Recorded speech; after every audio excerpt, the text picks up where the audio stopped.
যখন রোজার ঈদ না রোজার ঈদের সময় আমাকে বলতেছিলেন আপনাকে ঈদের নামাজ আগামীকাল পড়াইতে হবে।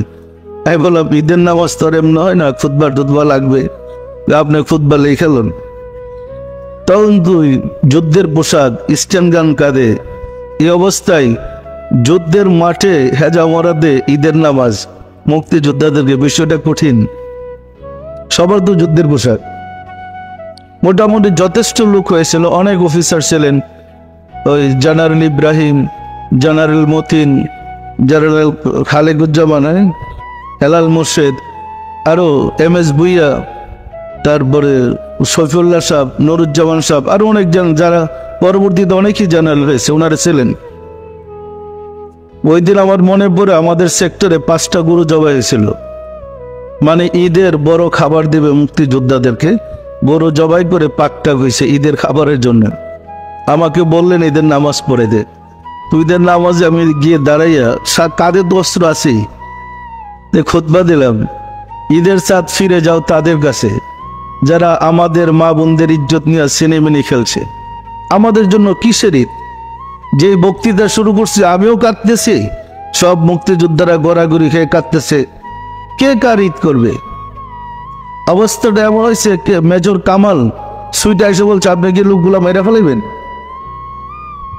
যে বাবা আপনি আলোচনা, মানুষ তো বাঁচবে না, মানে মানুষ একদম গড়াগড়ি খেতেছে, কিসের ঈদ?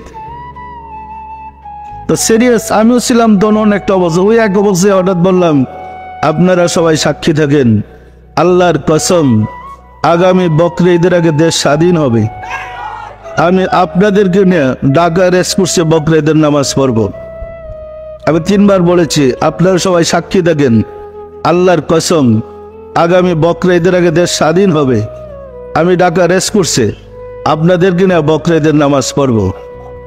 বলার পরে তো আমরা নামাজ শেষ করলাম, 72 জন সম্ভবত নামাজই পড়তে পারে নাই, ওই গড়াগড়ি খেতেছে, অফিসাররা গড়াগড়ি খেতেছে, বেহাল অবস্থা। তো রাব্বুল আলামিন দয়া করে কবুল করেছিলেন। ওই দিনই আমাদের এখান থেকে নামাজ পড়ে গিয়ে বিকালের দিকে সামনের দিকে আগে একটা এম্বুসে 30 জন পাক সেরা ধরে লেগেছি, মানে মনে হয় যে এমনি ধরা পড়তেছে। কিছুদিনের মধ্যে দেশ স্বাধীন হয়ে গেল, আপনারা তো জানেন। দেশ স্বাধীনের পরে আসলে আমি তো অ্যারাবিক শিক্ষায় শিক্ষিত ছিলাম। হুজুররা কিন্তু স্বাধীনতার পক্ষে ছিলেন না।